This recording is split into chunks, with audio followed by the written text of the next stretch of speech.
శ్రీ గురుభ్యో నమః. శ్రీ గణేశాయ నమః. శ్రీ మాత్రాయ నమః. నమస్కారం అండి అందరికీ. Welcome to my YouTube channel Sri Manju spiritual. మనం లలిత సహస్రనామ స్తోత్ర నామాల ప్రతిపదార్థాలు తెలుసుకుంటున్నాం కదా, శ్రీ మాత్రాయ నమః. కానీ అంతకంటే ముందుగా మీరు కనుక మన ఛానల్ని మొదటిసారి చూసి ఉంటే తప్పకుండా ఒక లైక్ ఇవ్వండి, షేర్ చేయండి, నచ్చితే సబ్స్క్రైబ్ చేసుకోండి, కామెంట్ పెట్టండి ప్లీజ్. దయచేసి ఎక్కడ వీడియోని కూడా స్కిప్ చేయకుండా చివరి వరకు చూసే ప్రయత్నం మాత్రం చేయండి. శ్రీ మాత్రాయ నమః. ఇంకా వీడియోలోకి వెళ్ళిపోదాము. 936 నామము విశాలాక్షి, 4 అక్షరముల నామం. ఈ నామంతో అమ్మవారికి నమస్కరించేటప్పుడు విశాలాక్షి నమః అని చెప్పాలి. విశాలమైన ఆక్షి, కన్నులు కలది. అమ్మవారి దృష్టి విశాలమైనది. దృష్టి అనే మాట భౌతికమైన కళ్ళకే పరిమితం కాదు. అమ్మవారి కళ్ళు ఎలాగూ విశాలమైనవే.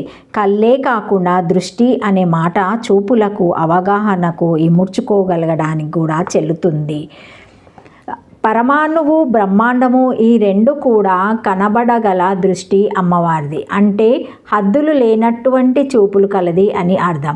ఈ విషయాన్ని ఆదిశంకరులు సౌందర్యలహరిలో దృశ్యాదాగ్రహాస్య అన్న శ్లోకంలో చెప్తారు. ఇలాంటి పరావర దృష్టి ఉన్నప్పుడే సాధకునికి హృదయ గ్రంథులు ఛేదింపబడి సంశయ మోక్షం కలిగి కర్మబంధాలు అంటని స్థితి వస్తుందని, విద్యాతే హృదయ గ్రంథిః సిద్ధ్యంతే సర్వసంశయ క్షిహంతే చాస్య కర్మని తస్మిన్ దృష్టే పరావరే అన్న శ్లోకంలో చెప్పబడింది. అలాగే అమ్మవారు ఇటు సృష్టి స్థితిని చూడగలదు, అటు ప్రళయ స్థితిని చూడగలదు. ఇలా రెంటిని చూడగలది అమ్మవారే తప్ప ఇంకెవ్వరూ ఉండరు. అందుకని అమ్మవారు విశాలాక్షి. త్రికాల జ్ఞాన దృష్టి కూడా కలిగినది కాబట్టి అమ్మవారు విశాలాక్షి. 1 విశాలమైన కన్నులు గలది. 2 అత్యంత సూక్ష్మ పరిమాణం కలదానిని, అత్యధిక పరిమాణం కలదానిని కూడా చూడగలది. 3 సృష్టి ప్రళయాలను రెంటినీ చూడగలదు. 4 భూత భవిష్యత్ వర్తమాన కాల దృష్టి కలిగినది అని ఈ నామానికి అర్థాలు. శ్రీమాత్రే నమః. 937 నామము వీరాగ్ని, 4 అక్షరముల నామం. ఈ నామంతో అమ్మవారికి నమస్కరించేటప్పుడు వీరాగ్నియ నమః అని చెప్పాలి. వీరాగి పదానికి స్త్రీలింగ పదం వీరాగ్ని. వైరాగ్యం రావాలి అంటే రాదు. ఎందుకంటే రావాలి అంటున్నప్పుడు రావాలనే కోరిక ఉన్నట్లే కదా. కోరికలు ఉన్నంతకాలం రాగం ఉన్నట్లే. రాగం ఉంటే వైరాగ్యం రాదు. కాబట్టి వైరాగ్యం మనం కోరుకుంటే వచ్చేది కాదు. వైరాగ్యం అనే పేరుతో ఒక్కొక్కదాన్ని వదిలివేయటం కాదు చేయవలసింది. అలా వదిలేసేవి అనవసరం అని తెలియడం వైరాగ్యం.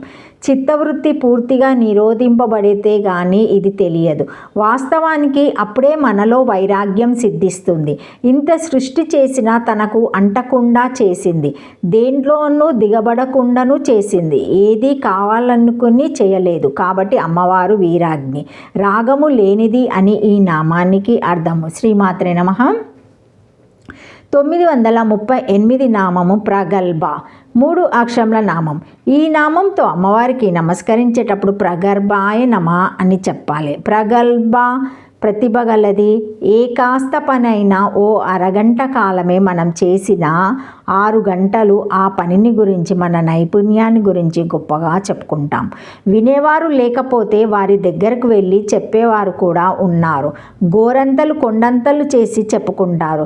మరి మన్వంతరాలకు, కల్పాలకు సరిపోయే బ్రహ్మాండమైన విశిష్ట సృష్టిని చేసిన అమ్మవారు ఇంకెంత గొప్పగా చెప్పుకోవచ్చును. అయినా అమ్మవారు ఎక్కువ ఏమీ మాట్లాడరు. కానీ మాట్లాడే కొలది మాటలు ఎంత ప్రతిభావంతంగా ఉంటాయో, ఎంత ప్రౌఢంగా ఉంటాయో చెప్పలేం. మళ్ళీ మాట్లాడితే బాగుండును, వినవచ్చు అనిపించేటట్లుగా అమ్మవారి మాటలుంటాయి. ఆ మాటల్లో దర్పం, ప్రాగల్భ్యం ఉంటాయి.